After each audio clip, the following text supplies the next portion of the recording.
It's crazy, but it's You're watching Channel Z, the world's leading zombie apocalypse channel. Broadcasting live from Studio Z. Makes me act the way I do. Welcome to Undead Live, reporting from the front lines of the zombie apocalypse. We have your back morning, noon. We've got news. We've got news morning, noon, and night, whether you're dead, undead, recently deceased, or fully alive. We've got the apocalypse covered. I'm Athena Activus. And I'm Dave Lundberg-Kenrick. And welcome to day 2 of the zombie apocalypse medicine meeting. That's right. We had a fantastic day 1, didn't we? We had an amazing day 1. We partied to reggae. We explored the natural history of festivals. The secret language of knitting societies. We did, yes. It was a good time. It was an amazing time. And the people here got to feed each other like baby birds. So that also was part of yes. yesterday. Yes. So amazing day, and we have an amazing day coming up today. We will be this morning talking with Shane Mauss and Danièle Cybulskie about partying in the apocalypse. That's right, and and how they can use partying to get people to join a cult. Dave, don't use the show as a platform for recruiting for your cult. Actually, you know what? I'm not. I'm even going to do one better. I've been thinking about this. I'm giving the cult to Neil.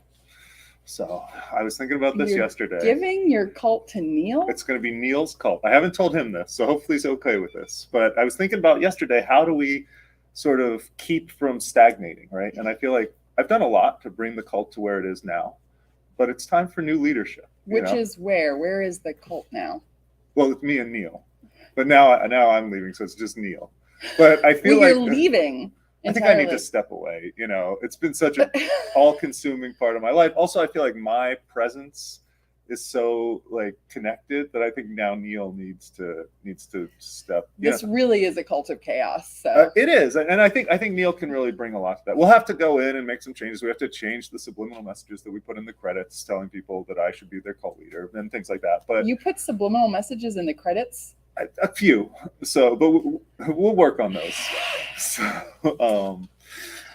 but I still think everyone should join Neil's cult. I still think, his cult is it's based on chaos. He's really chaotic. He didn't have the Cialdini stuff done on time. That was really chaotic. So you're punishing him for not having the Cialdini episode done on time by having him organize the cult?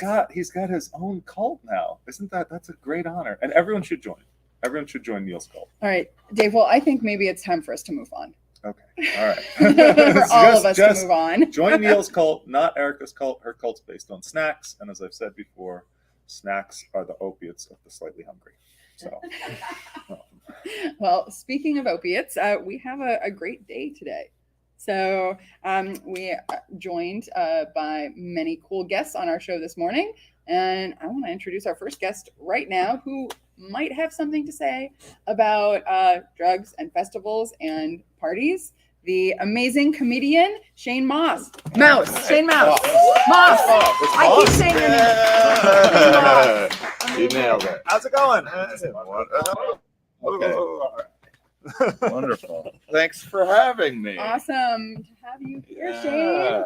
Yeah, so you just organized an amazing festival a few weeks ago, huh? I did, yeah. It was about a month ago. It was my first festival, and it was successcul. That's weird. That doesn't happen. Most first festivals are failure. What was this festival about?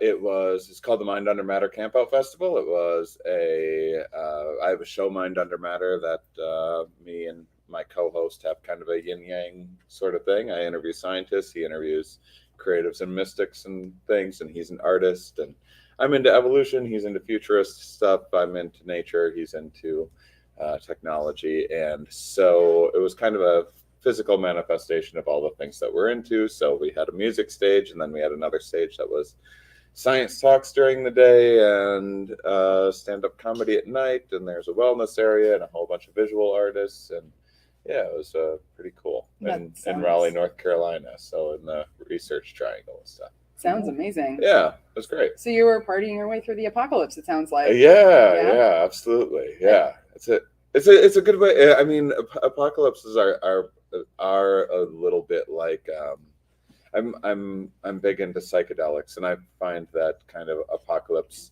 scenarios are a good deal like the psychedelic experience, where you see things. Everything's the same but different. So a lot of times, a plague happens or something like that, and suddenly you just become mindful of all of these things that you hadn't really thought about before. So everything kind of looks the same, but now you're like, oh, I never really thought about food distribution like this before. And that's a lot of what the psychedelic experience is like. Is it kind of is it inhibiting this kind of default mode network, the kind of regular conscious state that's kind of become habitual over time. It kind of that kind of orchestrator of consciousness that is feeding you the normal narrative gets quieted, and all of the other stuff in the environment becomes a little more clear than is usually kind of I guess like most of life has a lot of noise that our consciousness kind of peels away, and so all that comes up. It's like I don't know if you've ever looked at a Where's Waldo book as an adult, but if you do, don't look for Waldo. Look at everything else. Everything else is so much more interesting, and there's all of these little details and weird little scenes going on. And if you're looking for Waldo, it's the single most boring thing on the page, and you've just wasted your time. And that's what like it's like a zombie apocalypse, same thing. The same streets that you walk down every day. Now, a plant that you never noticed. Now you're like, what is that in that bush? Is that a rustling? You just pay a little more attention to the all things of a sudden, you normally don't. The world isn't just about finding Waldo. Right. Yeah. But then you're not winning, right? Like, I feel like you got to play the Where's Waldo game to win. Right? Well, if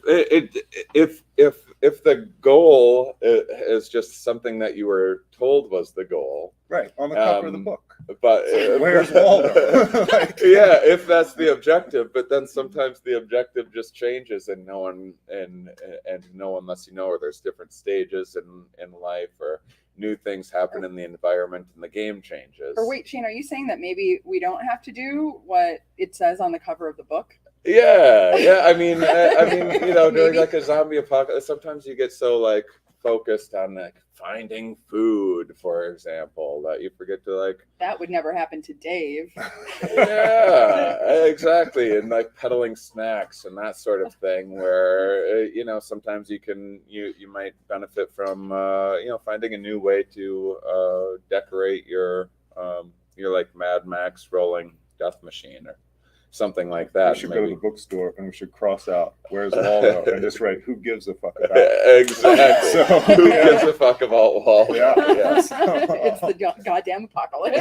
Yeah. All right. Yeah. Sounds fun. Well, and I also love this idea of this like default mode network. This is like kind of like psychology jargon, but the idea is that like our brains function in this way where we are just not paying attention to a lot of things in normal day-to-day life. And then if you can mix it up, then your brain actually starts processing the information in the world differently. Yeah, it's an opportunity to reset. I think that some people in a psychedelic experience sometimes then make too much of that new information because you notice something that you hadn't noticed before, and because of the novelty of it and everything, you're like, oh, this was this hidden thing from it, and it might not be, but it does give you an opportunity to reset some of those patterns. That's a lot of the I think a lot of the kind of basics of a good psychedelic experience are things that can be applied to life. The idea of setting an intention and setting being important, and having, say, the right tool, the right medicine, the right drug, whatever, for the experience matches your intention, the knowing the dosage, the duration that it's going to be, and then what often gets neglected is the integration afterwards, and how to take that experience and integrate it. I think that's things that we should be applying to watching the news or all sorts of things. And that you should have a trip sitter when you watch the news too. Someone to hold your hand. I love that. They're telling you it'll be okay. Yeah, So, Yeah. It's interesting that you sort of brought up this idea of, like revealing things in the world that you might not have seen before, and that, going on a trip can do that, because if you look at the etymological roots of apocalypse, it's actually like a reveal, like a revealing. And the idea is like a revealing of the underlying risk that we're always facing, that we don't necessarily realize we're facing when we're kind of in the default mode, just looking for Waldo all the time, Yeah, I mean, I think that plague or whatever else makes it. I think that we've always existed. We've been living our lives on balancing on a high wire, but we don't realize it because we've kind of there's a lot of systems in place, so it feels like you're on a recliner or something on a on a high wire, but then someone pulls that away from you and you realize you got to balance for yourself, and oh my goodness, this has been a lot more dangerous this entire time than I realized. And I'm still stuck on the Waldo thing. Like, I'm trying to figure out, does the not looking for Waldo only work because you can assume there are other people out there who will find Waldo? Like, someone has to find Waldo. No right? one has to find Waldo in that particular case. Actually, they'll be just fine. And that's many of the kind of conditioned objectives in our lives are things that actually aren't very important or necessary at all, and they're fine. If you want to look for Waldo, you can. I'm just worried that I'm going to get missing distracted, out on a lot and of then other 20 years from opportunities. now, I'm going to stumble across Waldo and be like, oh, shit, I was supposed to be looking for him for 20 years, and I forgot. But according to who? According to the cover of the book? Yeah. Still according to, or who knows? I don't know who chooses. It is my a guest. predicament. I thought you were the founder of the Cult of Chaos. Shouldn't you be like I embracing? was, yes, okay, I but now was. you're And so- returning to a well, more I'm conventional finding a life. new path, because I feel like, and I'm not sure. Maybe my path is finding Waldo. So I mean, who knew a children's book could have us now immersed in these serious existential questions. So we talked a little bit about kind of like the similarities between like an apocalyptic situation and doing drugs, but I have to ask, like, in a real like apocalyptic situation, should you do drugs? Depends. Context would be everything. So MDMA will probably be approved. It's in phase 3 trials right now. Will probably be approved for clinical use next year. Certainly, the FDA will be given all of the evidence, which is the data is pretty impressive, and next year. So those trials will come to an end, and it should be approved. And that's for PTSD, which is something that a lot of people will be dealing with, and in apocalyptic-ish scenarios, and watching your friends be eaten and stuff like that, and wondering, it should have been me, and that sort of thing. These are the sort of things being tested on veterans and victims of assault and things, and so it's inhibiting the amygdala and the kind of fight or flight response, and increasing blood flow to the prefrontal cortex, if people are able to kind of think through some of these things that are usually too triggering, and then think through them in a more contemplative way. So maybe that after you get away from some sort of situation. LSD has been used to foster kind of problem solving and creativity. Oh, really? But it's also, they did experiments with military people early in the 50s or so. If you watch the videos, it's hilarious, because they had a bunch of people, they had a bunch of troops take LSD and then tried to have them do the just regular basic training, like marching around in place and stuff. And everyone on LSD was just laughing hysterically at how ridiculous this is, because it is. And the people running the experiment were like, oh my gosh, it's making them all mad. When really, like, the madness is the marching in place in this weird way. So maybe you could from that know that there's like other ways to foster kind of group cooperation, and maybe like dance instead of march or something like that. You just have to adapt things a little bit. Now I'm thinking of the music video Thriller, so I don't know if that'll but yeah, so everything's ketamine kind of tranquilizer. It makes motor function a little difficult, so maybe you could like blend in with the zombies a little. It makes you kind of walk like that a little bit. So and a good painkiller too, disassociative, and that just can be nice. So if things get really intense in terms of the zombie situation, ketamine might be a good option. Yeah, disassociate. Everyone's always associating all the time. It's just like, it's a bit much. You know? Oh, I have the new connection and a new mission in life and all of that. Sometimes you just kind of want to like pop out of existence for a bit and not have some whole new life mission that you have to do. Yeah, totally. And it's good for depression, which is another thing that comes along with apocalypse scenarios. Now, would it be a bad thing to have your senses altered in a like an emergency situation, or do you think that it could actually be helpful?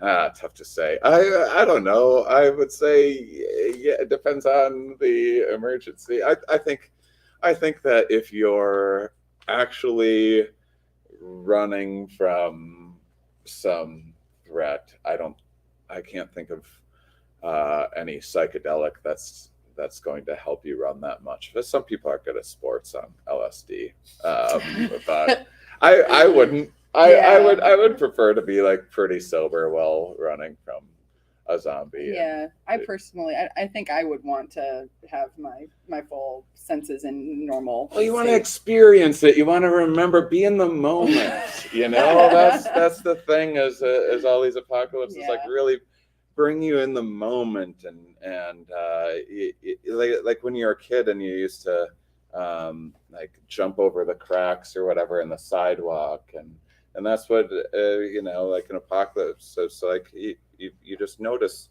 that same walk that you normally do without ever paying attention to anything. You go, is that blood? You know, that sort of thing. Is that severed limb, and is it moving? Like that sort of. That's right. Just makes you more mindful, more present. Yeah. You know, you're taking off your biohazard suit. You're scrubbing it. You're checking yourself for bites. It's just all this stuff that's it gets you out of the kind of default kind of robotic. It sometimes takes apocalypses to realize you've actually been a zombie your whole life. I think that's the ironic paradox of all of this apocalypse, is it actually took the undead to make me feel alive. Absolutely, right? Because we're living in this world with all of these forces that are zombifying us, and when the shit hits the fan a little bit and we look around and we're like, wait a second, what's actually going on here? Or maybe I don't need to just look for Waldo. Yeah. The game changes fast in life, and one of the things that psychedelics testably do is increase openness, and so you'll have a higher threshold for new and novel experiences and outsiders and things like that, which I would think would be helpful in a lot. I know a lot of people in an apocalypse scenario might find that to be the time to hunker down and get in the bunker and everything, but there's going to need to be innovators and explorers out there. And absolutely, it kind of raises the question: how do we make sure that the apocalypse is like the kind of drug that increases our openness instead of like closing us down? I don't know. I have I'm listening to this and I feel like man, I feel like I spent my whole life like being one of these guys, like dancing instead of marching, right? And like I'm like, is there ever a point, like I feel like I've reached sort of openness burnout, if that makes sense. And I'm looking for like You're I'm looking looking for for some someone to structure tell to- me where to march, right? Oh, that happens. And you meet enough psychedelic users, you'll see there's like a little there's an expression in the psychedelic community which is like, you know, they can open your mind, but just be sure your brain doesn't fall out. Sure. And it is, because it's like it can be overwhelming. Like, oh, whoa! You get kind of wrapped up in the awe of the novelty of it, and just because something is a new and intense sensation doesn't mean that you need to now like always change your whole life around Dedicated. some like visual hallucination that you had.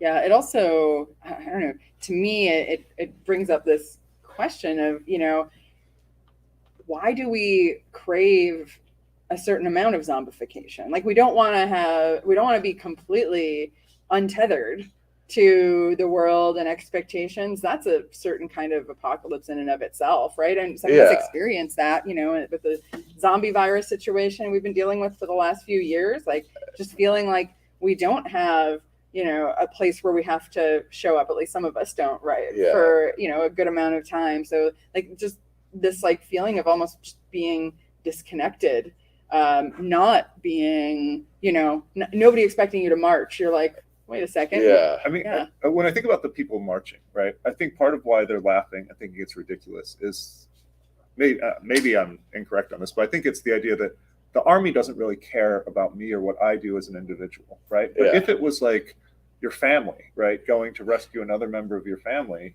you'd want to march, right? And so, like, I want that connect. I want that why, right? And so. We have an interesting comment here from Diana. She's saying that stimulants were important in World War II, and that the Allied stimulants were better because people were able to sleep every 24 hours as opposed to the German stimulants that kept them up for 3 whole days. That's interesting.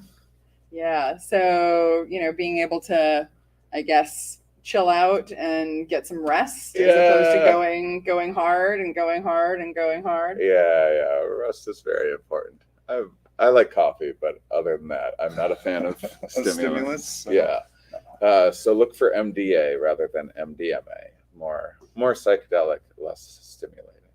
Wait, so I don't know what the difference between those two are. The M is the second M is the like more amphetamine aspect of it.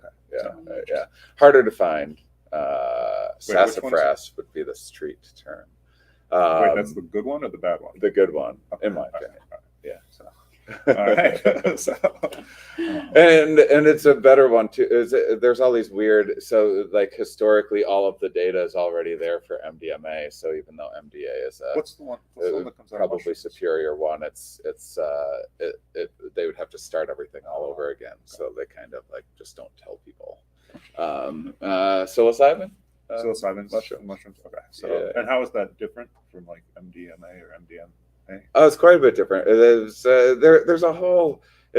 No one knows if like there's often, do we say psychedelics or do we say entheogens? What falls within this category? And no one really knows. But mushrooms and LSD are probably the most similar. MDMA is and more a dive into your subconscious mind, fostering creativity.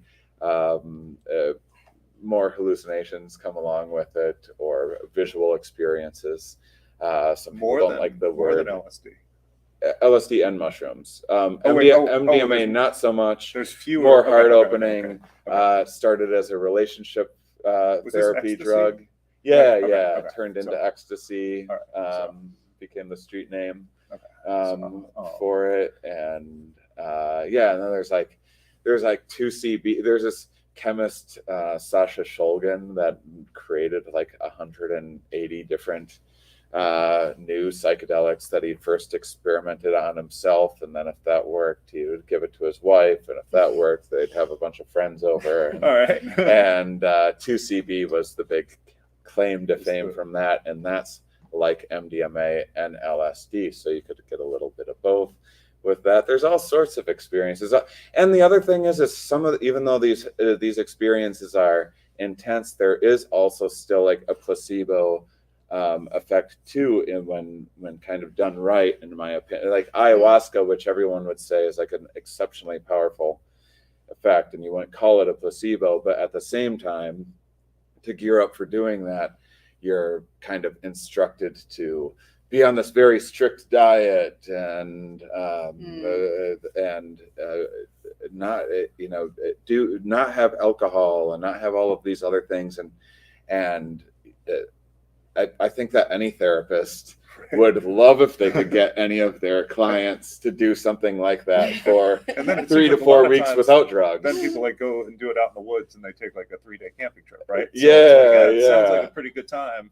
And then way. afterwards, you have like those new habits kind of already started, and All right. and you're potentially just a healthier person and feel much more alive and different, which is probably just something that comes along with eating right and Yeah. sleeping better and not drinking your face off. Yeah. Dietary and lifestyle interventions turned out they work really well for making people feel better. So And so because of the intensity of some of these more serious interventions, there's maybe it's like a tricky way of sliding in the dietary stuff and helping people make those sorts of changes in ways that they wouldn't otherwise. Yeah. So Shane, what are your thoughts like more broadly on partying in the apocalypse? So, we've talked a bunch about drugs, but what about music festivals? What about science festivals? What about, just like leaning into having fun? Yeah, I think that having planned my first festival, it was exceptionally busy. There was a lot of adulting to do. It was lots of emailing and things all day long, and I found that the things that really got me through were the silliest things that we did. We, through a story not worth telling, ended up building as a community, building a large art outhouse that was like 16 feet tall, and then and had like a big like ribbon cutting ceremony, and then had and we burned it at the end, like a homage to Burning Can, we called it. And it was just this silly project that we did, but it came along with a lot of pain in the butt tasks that needed to be done to organize all of this silly, and so even though we some don't of know those anything tasks, about organizing something silly and it coming with a lot of pain in the ass tasks that need to get done. But it's when you find yourself like having to do these like very adulty serious things over such a ridiculously absurd thing, it's almost like the more of a pain it is, the funnier it makes the whole process. And so there's and then I found myself applying that to the other more boring, serious. Can you give an example of like how the adulting that you had to do around building this giant outhouse was like, how it inspired a certain sense of like levity about the process? There was we had I had gotten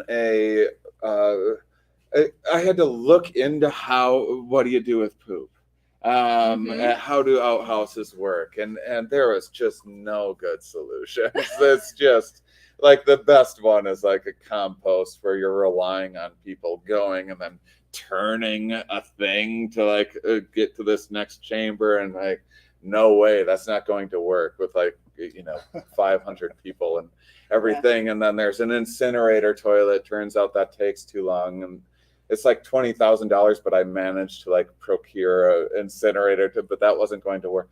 And then so we found a mobile like a septic on wheels. Like, well, we have porta potty people coming anyway, so I can have them drain it. Okay, solved. And then found the toilet for it. Okay, perfect. Somehow got all of this stuff for free.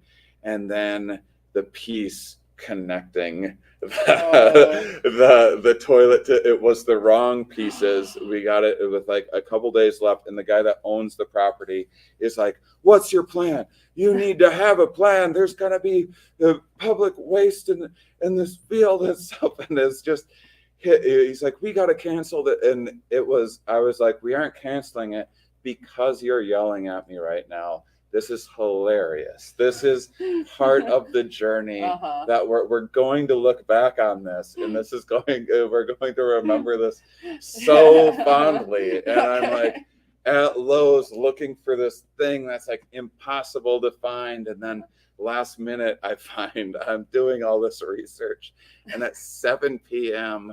I find someone will overnight this amazing piece that's like even better than what I was looking for. Oh, wow. And then in the middle of a field there was me and the guy whose property it is. He comes over to yell at me to like to say that it's not going to happen, and then I just stretched this thing out in front of him like, I got it.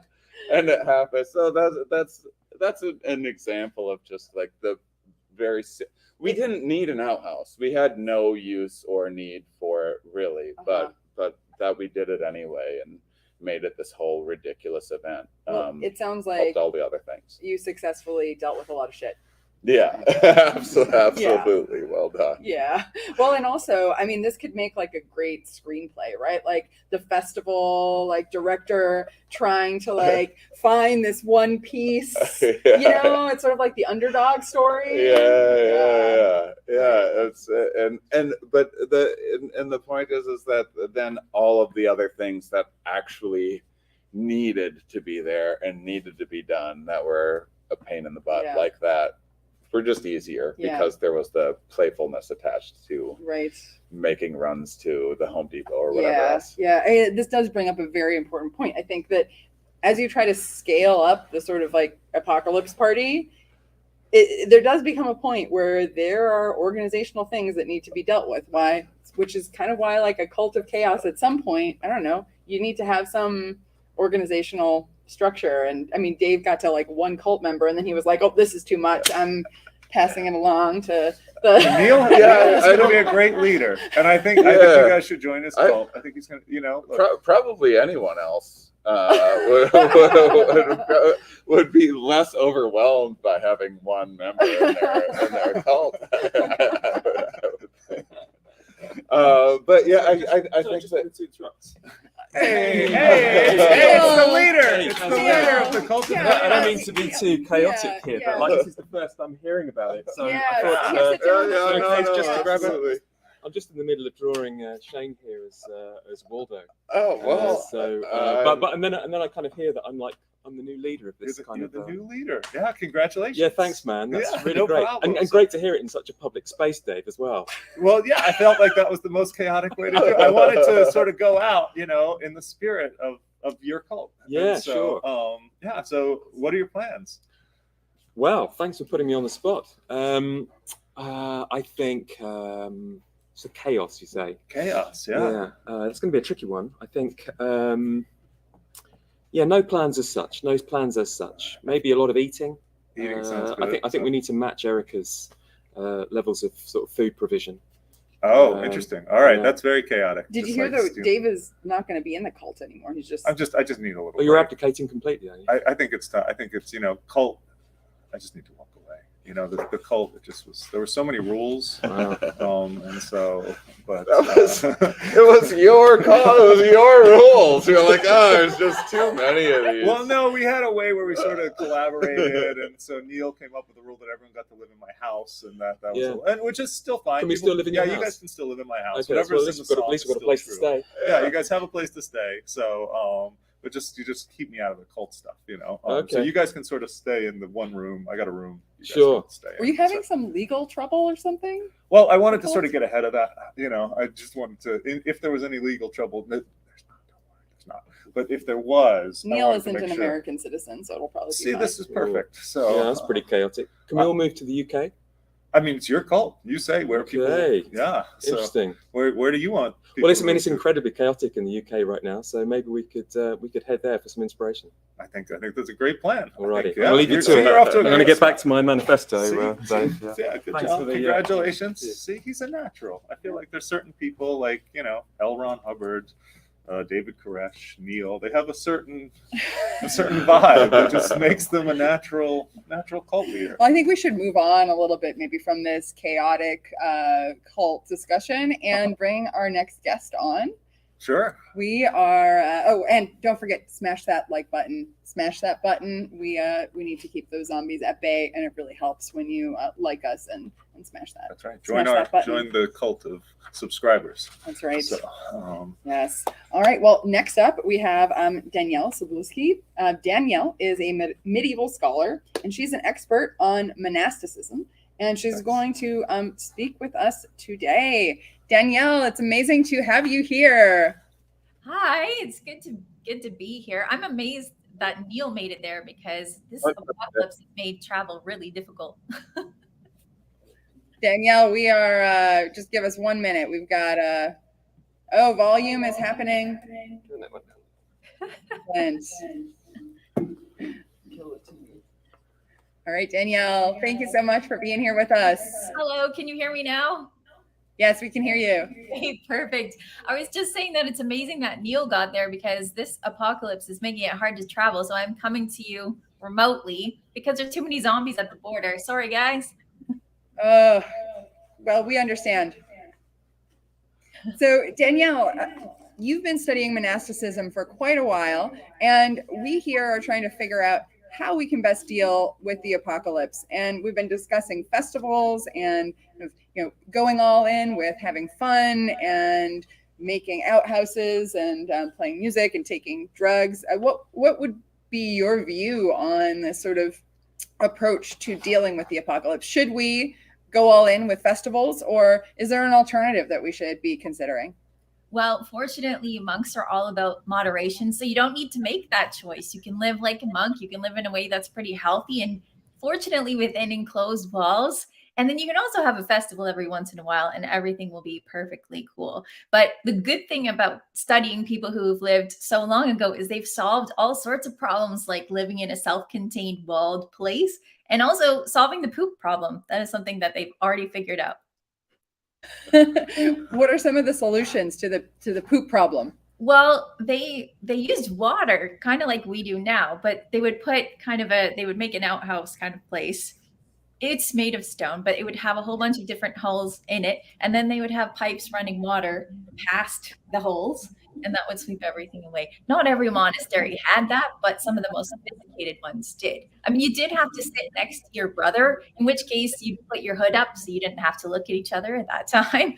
But they did have water flushing that away, which is something that we know monks were able to do. Is that mostly what the hoods were for? The hoods were to give you privacy whenever you wanted it, right? So monks are a lot about silence at different times during the day. So you could actually give yourself a little cone of silence in there. And it was basically a do not disturb sign. And I mean, you need a do not disturb sign when you're solving the poop problem, I think. Absolutely, Danièle. So when it comes to sort of dealing with the apocalypse, what kinds of tips could we potentially take away from like looking at the monastic lifestyle? Well, it's a really healthy and balanced lifestyle in a lot of ways. Now, I always advocate for living like a monk, not living as a monk, because actual monks are taking vows of poverty, chastity, and obedience. And I think that chastity is something that maybe is not as important when you're trying to repopulate the earth, for example. But the monastic life involves things like having one meal a day. That's a lot of fish and vegetables, that kind of stuff. It involves time for silence during the day. It involves time for work. It involves writing down the history, what's going on right now, learning a lot of things and passing that knowledge on to other people. And we need these people to write down a record of what's going on and pass it around during the apocalypse, because how else are you going to have a record of what is happening for the future generations, which we hope will still be surviving afterwards? That makes a lot of sense. And are there ways that sort of monks have figured out how to have like a sustainable lifestyle that we could learn from as well? Yeah, so in my book, I liken this to HIIT, so high intensity interval training, where they do sprints, right? So you will do a time during the day where you are just praying, you do a time during the day where you're just working, a time during the day where you're just doing other things like that. And so they have these sprints where, like, during this hour, we're going to be just working on the things that we know need to help the community. And then after that, you're going to have a break. You're going to have time in some green space. There's always green space within a cloister. So you have time where you're getting away from your work, you're having a little bit of rest, you're looking at something green. They have this stuff built into their schedule as just part of the ritual of life. So you have time to do everything, including living in healthy ways. So yeah, they've got this all under control. I want to follow the monks when the zombies get here. So we have a question here from Cameron, basically asking, about relying on donations. Now, in medieval times, were monks relying on donations to be able to survive, or were they supporting themselves? It depends on who you're talking about. So I think what Cameron's talking about is friars who would go around and they would collect donations. So Franciscans and Dominicans are friars, which means they take vows, but they don't necessarily stay in a monastery. So these are the people that would be going around collecting alms, for example. But monks who actually live in the monastery, not supposed to leave it, they would have donations of land and stuff like that. So you could have farmers, tenant farmers, or monastic farmers who are creating that food that you need. So it's not necessary that you're traveling around trying to collect donations. Many of the places, especially Cistercian abbeys, would have as much self-contained growing, for example, like orchards and fields and stuff like that, as possible, so that they wouldn't have to leave. That whole idea was that they would never leave the monastery, although they did at times. Could I ask some questions? Of course. My friend Neil is in this awkward situation, in charge of this cult that's sort of in total disarray. Half the members have left, the leader left just completely suddenly. And so in terms of things that monks would do to sort of build communities, are there any things that, a modern day person who's trying to build up a community like Neil would benefit from? Well, you always are building a community based on shared values, right? So you got to figure out what your mission is. So monks know what their mission is. Their mission is to get to heaven. They're going to do everything they can to get there, which means service, which means living a life that's not sinful, confession, all that kind of stuff. So if Neil wants to gather people to his community, he needs to have an idea. The idea can be chaos, but people are going to start asking questions like, how are we going to live chaos every day? Whereas monks are like, this is how you get to heaven. We will show you the way. And that's why they became so popular during the Middle Ages. And I really want to not forget to mention that there are still monks today. So we should not forget about those people who are still living that lifestyle. Has the lifestyle changed? It depends on, again, who you're talking about, right? There are some Benedictines that follow the rule of St. Benedict that was created in the 6th century, and they're still following that. Most of the time, I think people have relaxed that a little bit because that rule is very strict. It's saying things like you only have two sets of clothes, and those are going to be like exchanged back and forth. It's got to be rough homespun. You only can have sandals. Like that kind of stuff is going to be adapted to the modern world, especially depending on where you live. So that kind of stuff's been adopted and adapted into the modern world. But most of the time, I think the rituals of getting up at certain times during the day and stopping to pray, the canonical hours, that's still something that is happening in Benedictine communities for sure. And a lot of silence, that kind of stuff. So when you had, I don't know if you remember in the 90s, there was a whole fad of Gregorian chant. Like they went to actual monasteries to get people to sing this stuff. So there are people who are still living that lifestyle for sure. And can you live that lifestyle in sort of urban living? Because I think a lot of people think of monks living either off in the forest or in a monastery. But for a lot of people, that might not be viable, right? Right. So again, like I'm not telling anyone to actually be a monk because that is something that is both spiritual and very difficult. It's meant to be very difficult. I think what you're talking about, Dave, is friars who are living a monastic style of life, poverty, chastity, obedience, but they're still going out and preaching or they're still going out into the community. Monks by definition are meant to stay in one spot. That's part of what they are meant to be doing. So you can't really have urban monks in that they're wandering around, but you can definitely have a monastery in an urban community because it's just a self-enclosed space. Thank you, Danielle. Yeah. Have any monks in history have done any kind of psychoactive substances at all as part of any of their rituals? I imagine not. But it also, some of those belief systems seem like someone was on something. Well, I'm not going to get into people's belief systems, but monks, as in Christian monks, as in ones that followed the tradition from the Middle Ages, no, they weren't experimenting with drugs, but they did have alcohol. That was definitely part of their routine. And so that was something that they had to kind of control, right? When are we going to have alcohol, and how much are we going to have, and what happens if we overindulge? And one of the things I think people don't realize about monks is they are a little bit flexible. So they expect that you're going to overindulge every once in a while, and they've got contingency plans in place for that. Like if you overindulge and it's just you being I don't know, somebody who's excessive on one day, well, you should do some penance. But you overindulge on a feast day like Christmas, well, then you don't have to do as much penance. Or if you're drinking with the abbot and the abbot is drinking a lot and you're trying to keep up, that's not such a big deal. So I wouldn't say that they use psychedelics, not that I've heard of, but definitely they were drinking wine, mead, and beer, which is I know mead is something that you like, Shane. I do, yeah. I had on my show we talked about mead, and then we talked about some of the myths of the Middle Ages. I was heartbroken to find out that when you go to a Renaissance fair, they actually didn't have big turkey legs and stuff. That's a lie. Did they have a climbing wall? I mean, if you're besieging something, you would be climbing a wall. Oh, Danielle. Say that again, Danielle. If you're besieging something, you would be climbing a wall. Oh, Things are getting trippy. I think the people on YouTube are hearing me okay, but maybe you aren't. So yeah, I was saying if you're besieging a place, you're going to be climbing a wall, but that's not usually monks. Hopefully the zombies can't climb walls, because that is going to be the monks' best defense, I think, keeping them outside. But yeah, you didn't have turkey legs because turkeys come from North America and they hadn't reached the Americas yet until, famously Columbus started to colonize there. People are going to come in the comments and say the Vikings got there. The Vikings did get there, but they didn't stay. So no turkey legs. Sorry, Shane.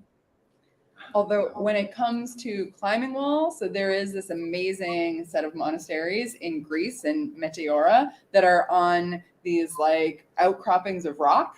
Ooh. And like you had to be a good rock climber to be able to get on and off of them. And I'm pretty sure there are a couple of like monks that they got to a certain age and they just decided that, they were not going to be going up and down anymore, and they just stayed up there for the rest of their lives.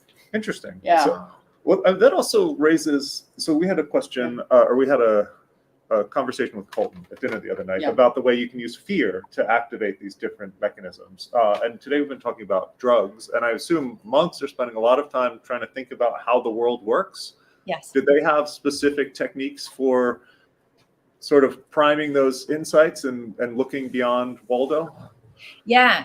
Well, I was thinking a lot about what you were saying about ways to be open to the world and new experiences. And for monks, that's through meditation, right? And so monks are usually meditating on Christian themes, and they will be thinking about things like how graceful Mary was, or like the suffering of Jesus, or things like that. But they didn't necessarily have to do that. They could be meditating on anything. So if we want to live like monks, we can similarly just think about one thing at a time. And that is really going to change our brains in a way that's really healthy. Unfortunately, it might make our brains tastier, who knows? But even meditating for just a few minutes a day, it has really amazing consequences for years. You feel better about things for years afterwards. So they really had it made when it comes to that. Not using psychedelics, but using meditation as a way to explore things. In terms of fear, I mean, they did have ideas about God being a punishing figure. So they had that in the front of their minds all the time. But it's not something that they necessarily would think of all the time. I don't know. Fear is something that I think people think that the church ruled through in the Middle Ages. And that's only partially true. I think you always have people who are maybe tyrants, but not all the time. I think a lot of the time monks were taking care of each other and thinking about the goodness of heaven rather than just the fear of hell, for example. So, okay.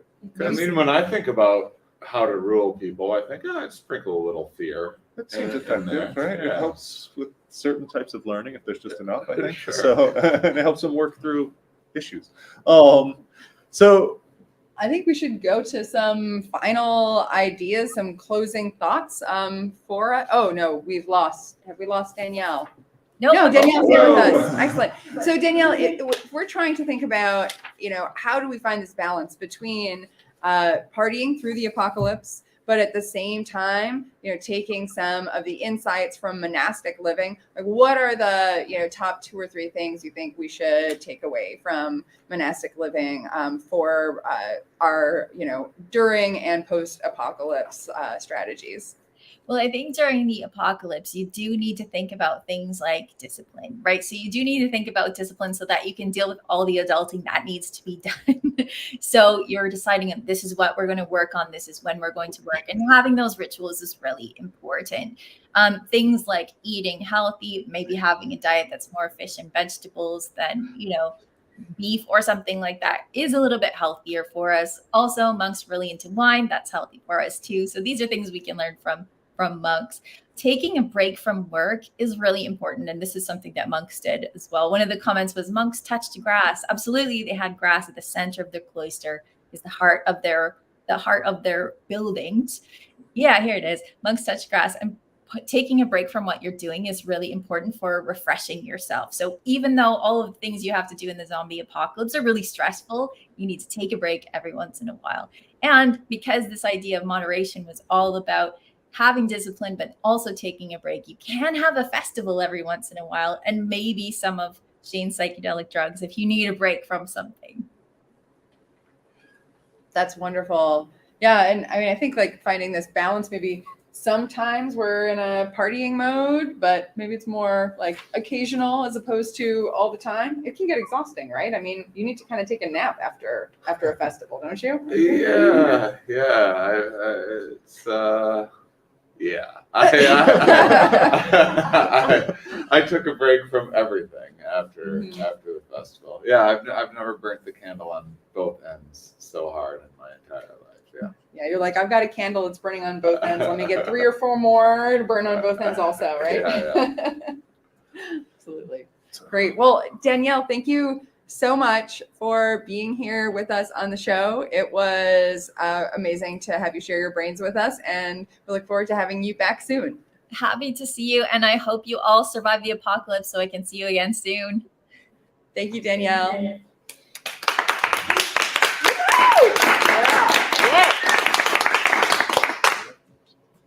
All right, so we have another guest who's going to join us today, and he's, I think, maybe backstage waiting to come on right now. So Barret Michalec, welcome.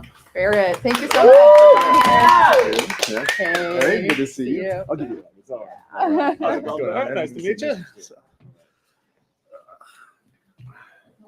So Barret, you're here at ASU, and you work on issues of sort of cooperation and organization, and how we can bring actually kind of maybe monk-like capacities to the table of humility and not, being too full of ourselves, maybe, so that we can cooperate better and work together better in organizations. Exactly. Yeah. So do you see some connections here between the questions of how we deal with the apocalypse and using these kinds of approaches? Oh, for sure. I mean, first of all, everyone's been super smart about how to handle all this stuff. And I feel like everyone's much more prepared than I personally am.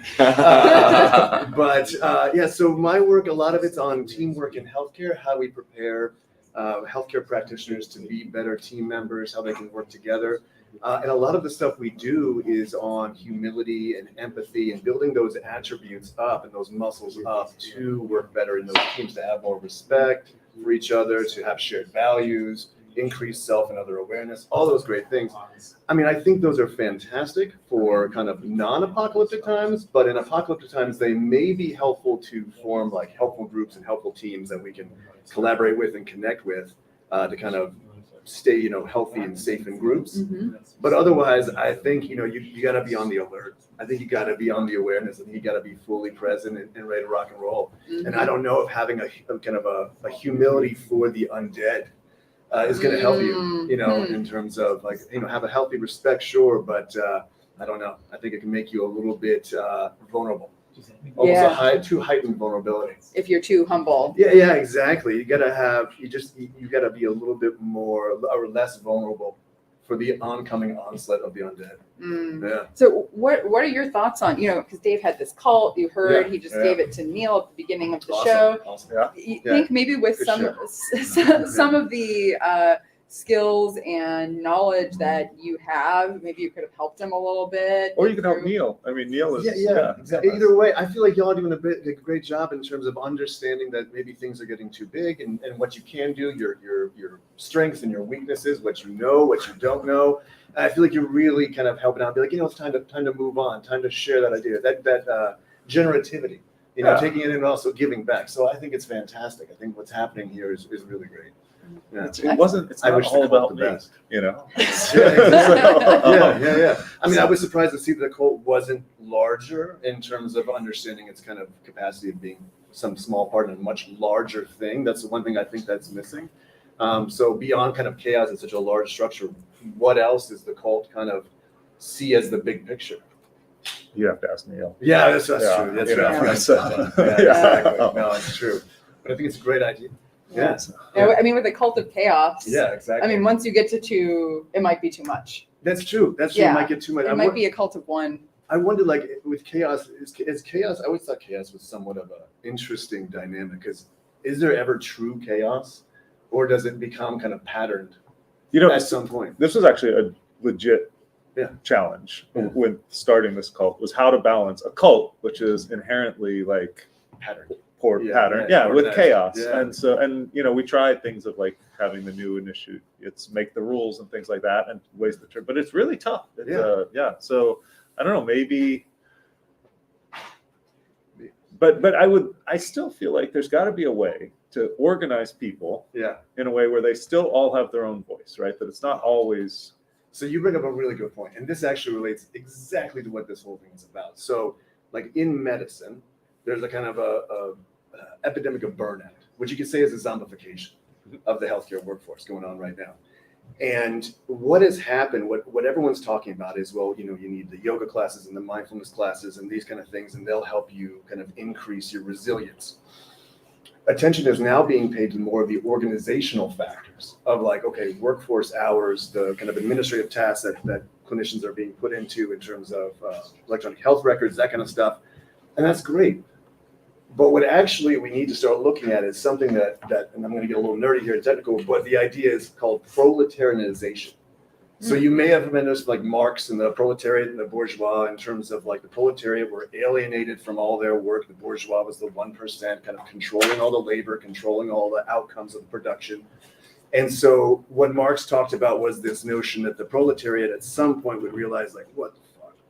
Like, we're getting screwed here. We're not even able to buy what we're producing. Like, we're going to rise up, and there'd be this class consciousness, right? And then there would be kind of an overthrow, and then we'd have communism. That was Marx. What happened in medicine is that medicine is kind of one of the true professions. And in their kind of attempts to maintain that professionalness, that professional level, that at the top of the hierarchy, they brought in kind of outside sources. So you had managed care systems like, HMOs, PBOs, that kind of stuff to come in and help do that stuff. They brought in tech, to GE systems to build fMRI machines and all this high tech in medicine. And then they also brought in other types of kind of pharmaceutical companies and things like that to maintain their professional dominance. What they didn't kind of see happen was the professional, like the commercialization of their profession, and then the proletarianization, in which those companies totally took over healthcare, in which now doctors, nurses, all of them have to basically ask somebody to sneeze before they can do anything. So in turn, they've been zombified to some extent, and they can't even they've been alienated from their own profession. And so now we see all this burnout, we see these emotional challenges, all these things. So all this stuff about organizations, make sure that as you build your cult of chaos, make sure you're, exactly, as Neil does, make sure that you're watching the back door in terms of who you're letting in to amplify your cult, because it could actually lend a heightened zombification. That's a really interesting perspective. That like, Can I just butt in here? I feel, sure. I feel like this is I feel like we're Yeah, talking yeah. a lot about you. we're talking a lot about me, Sorry, but I'm not. yes, But I'm yes. not Oh, involved. right. So I think that I just want you to know Yeah. that the Cult of Chaos is completely open to consultants. Oh, it is. Okay, great. So you know, you okay, great. great Excellent. to meet you. Excellent. And you know, Any way I can help. maybe we could sit down together, get a coffee, you know, move this cult forward in a very real That sense. sounds good. Fabulous. I'm down. Alrighty, Yeah. great to meet you. Excellent leadership. I knew there was a reason I picked it. Yeah. Have you get engaged.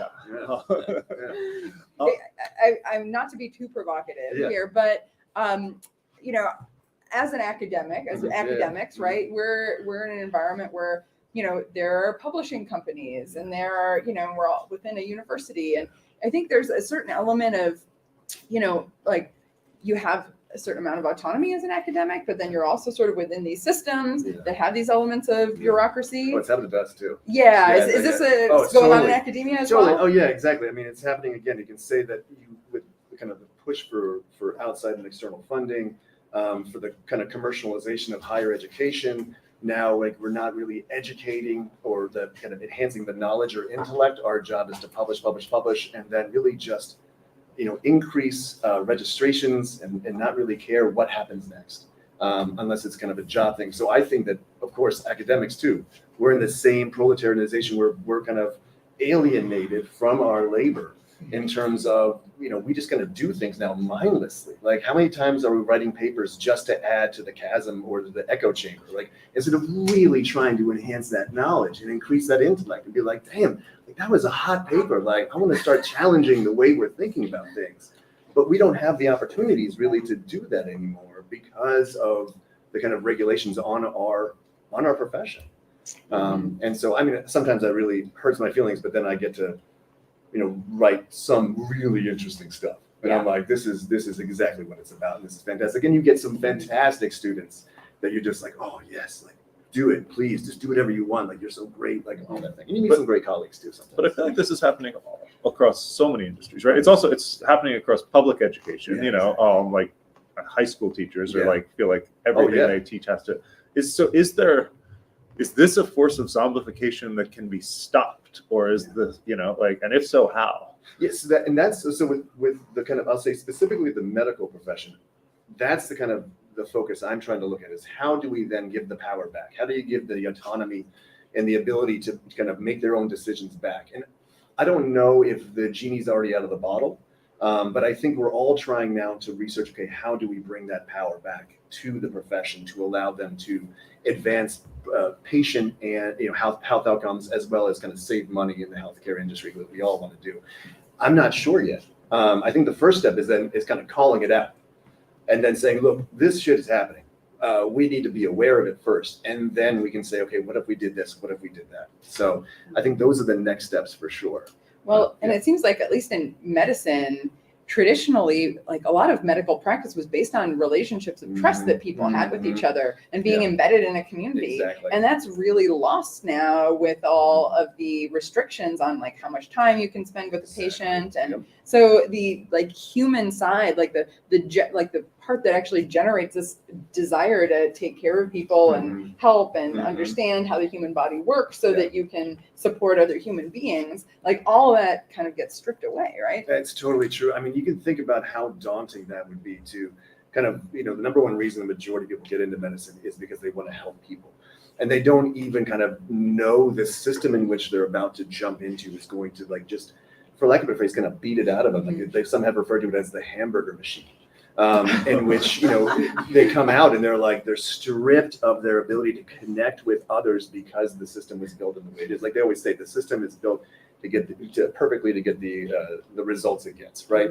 And so people are now looking to that organization and that systems level thinking to say, okay, how can we change this to let that back in? Yeah. So like, and that's some of what our center's trying to do is kind of, we're thinking about as more of a defibrillator in which we can shock the system to say, hey, let's infuse trainings in empathy and humility and communication skills so that we can bring that back and we can make those connections again because they're so important. I mean, you can imagine how hurtful, I just internally, what a struggle that would be for any kind of healthcare provider to be like, I want to connect, but I just can't. Yeah. I don't have the time. Yeah. Well, Shane was talking about, the apocalypse is this like way of kind of stripping things away and, looking at things differently. Yeah. And, on like the battlefield or in Mhm. disaster situations, people will come out and help others. And Yeah. sometimes in a medical capacity, even if they don't have training or don't have a lot of training. I'm just thinking, like, in the apocalypse, would we not have these same problems with healthcare because it would become a more personal thing? Like when there is an apocalyptic situation, and people just it's connecting as humans. If managed care is kind of gone by the wayside, then I think you allow people to do what they can do in the situations they can do it in.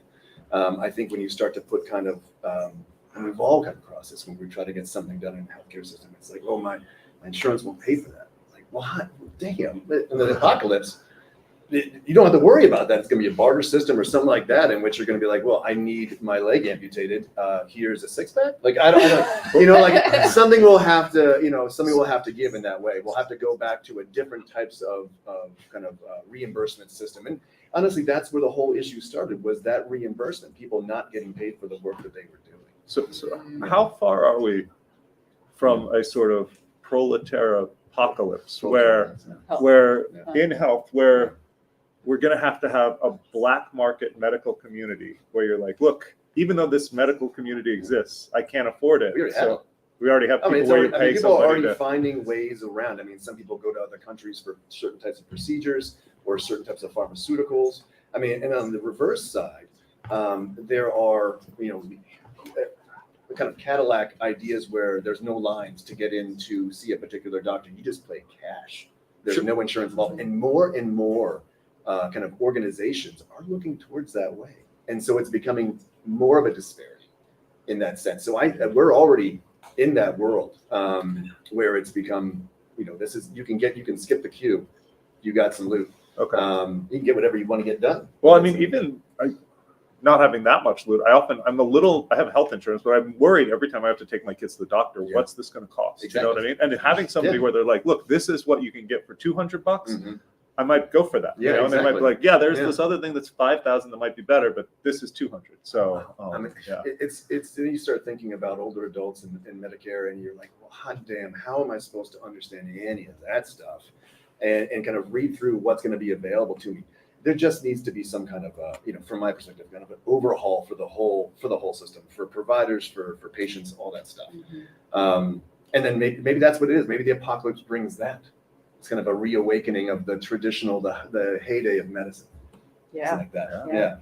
Yeah. I mean, this whole like much broader question of, how do we become zombified by the systems that we ourselves create and the things and people and zombies that we invite in. Mm-hmm. And then, do those institutions just have to sort of die a slow, like thermodynamic heat death where they just kind of like, stop functioning entirely and then other institutions arise? Or is there a way to actually revive those undead institutions? I think so. A great example from just me personally, I remember I used to rally, and a bunch of my colleagues would rally against online learning.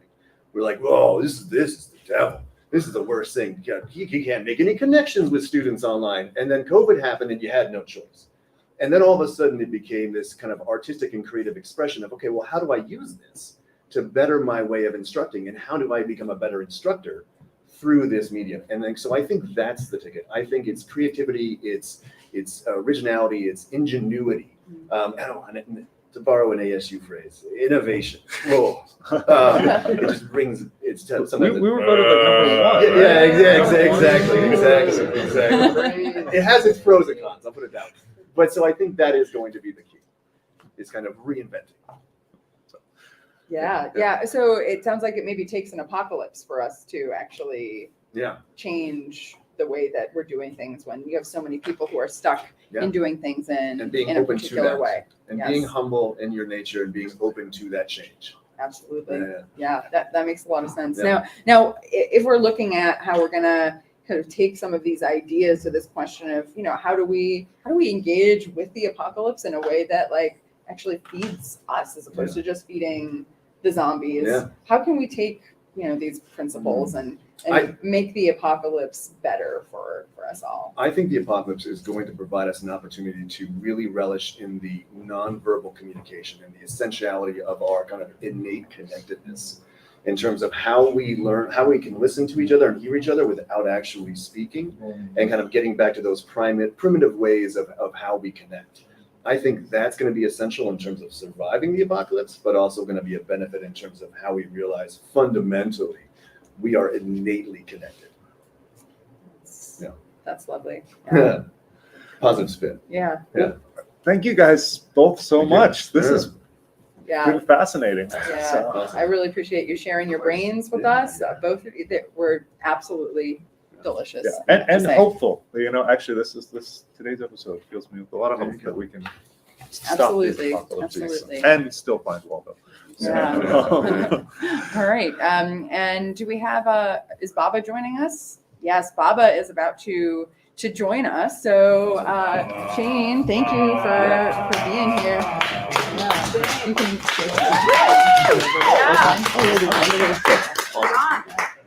Thank you, Barret. Oh, Baba! hi. You're back. You got it right. Yeah, another day of refusing to die. Okay, yes, I love the conversation. I was well, one thing I was noticing. I love the medieval monasticism conversation because I studied medieval literature myself, and it reminded me of something I haven't thought about for a long time, which is the introduction to the Wife of Bath's tale in the Canterbury Tales. And the Wife of Bath talks about how it used to be the fact that the countryside in England was filled with fairies and elves and sprites, and it had this sort of original pagan mysticism, but now they're all gone. And the reason is because there's friars everywhere. Friars are under every bush, under every tree, and women can't walk safely because a lot of the friars are predatory and will jump them. And there's a metaphor that she uses. She says, the things have degenerated because the friars in England are now as thick as motes in a sunbeam.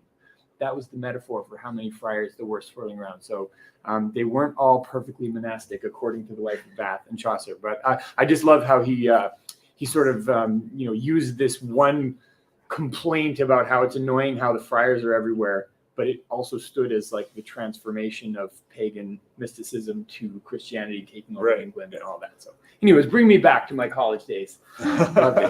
Awesome. Well, so you have a wrap up prepared for us today, don't you? Yes, I do. Written in the past hour, rapidly and with a lot of adrenaline. Amazing. That's how it tends to go. Amazing.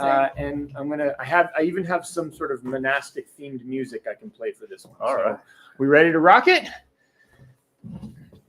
Check 1, 2. All right. It's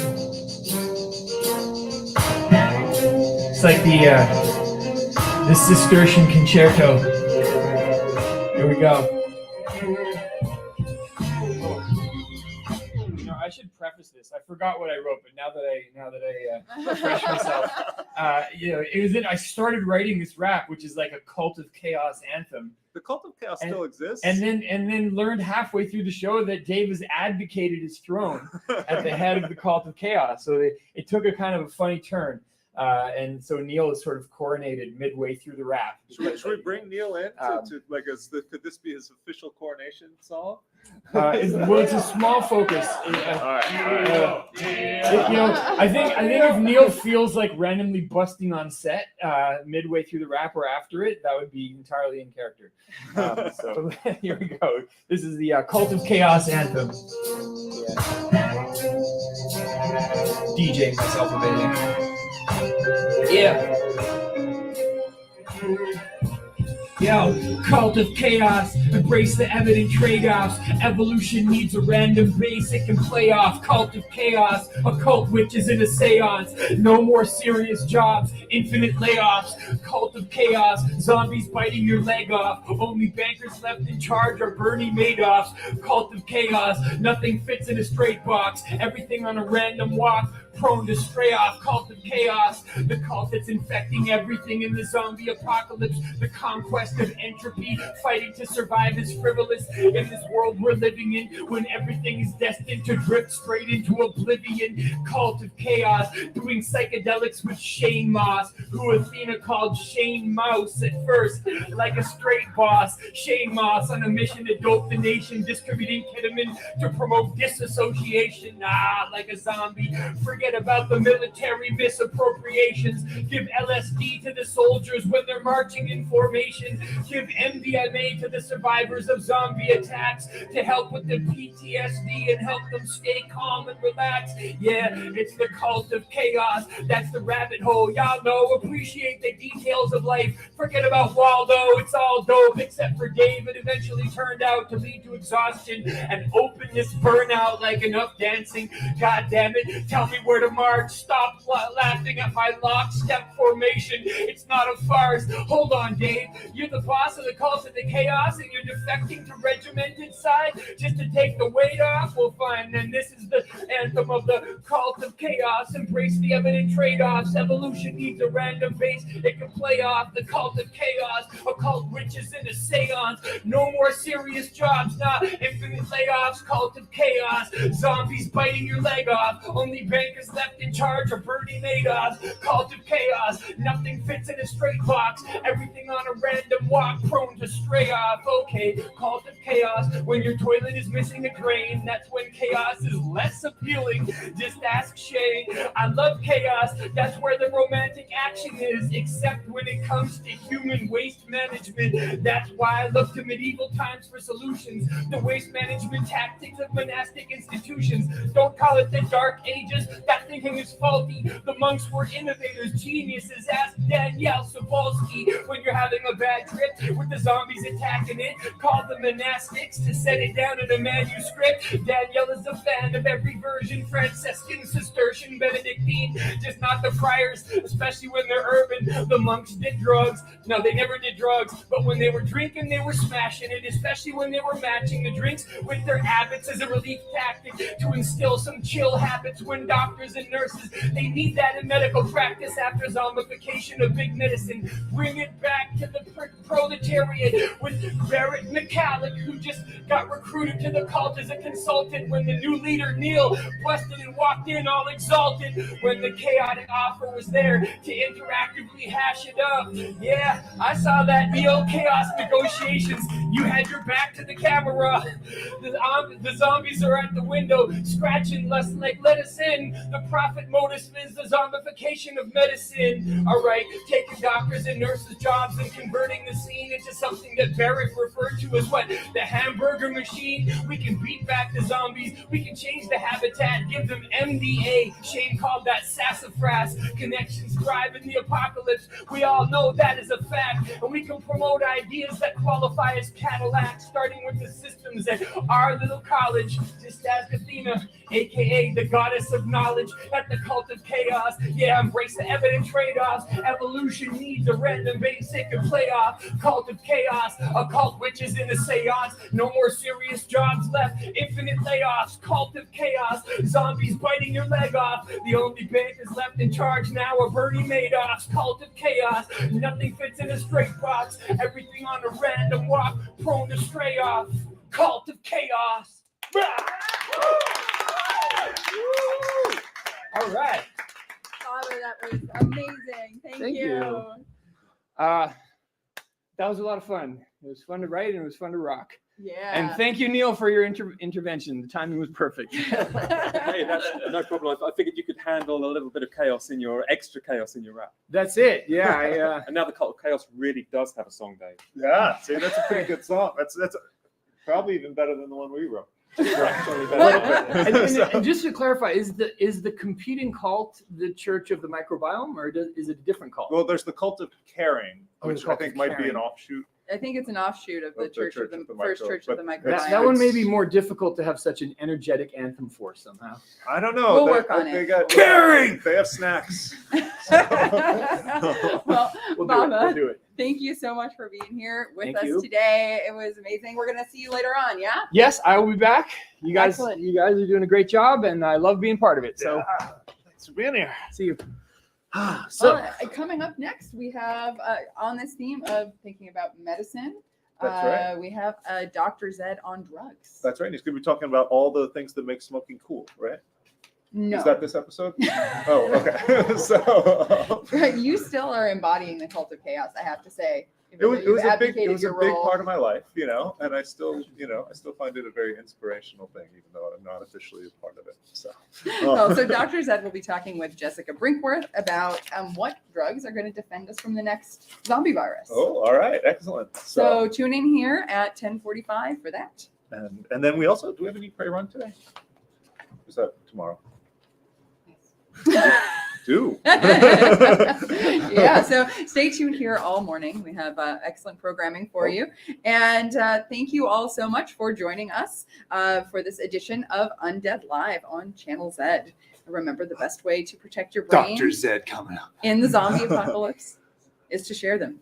See you next time here on Undead Live, where we have the apocalypse covered.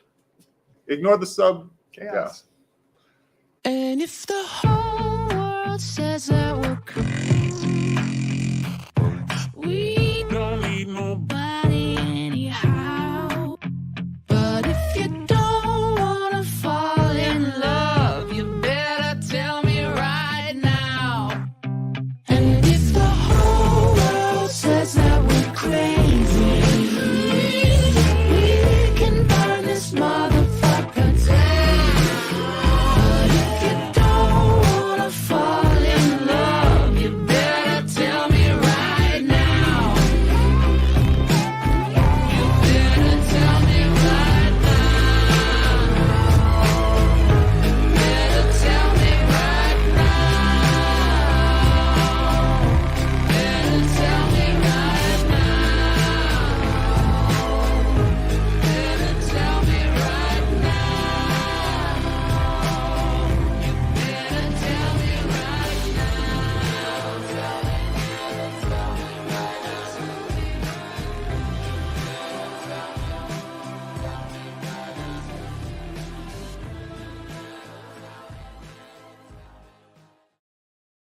one person.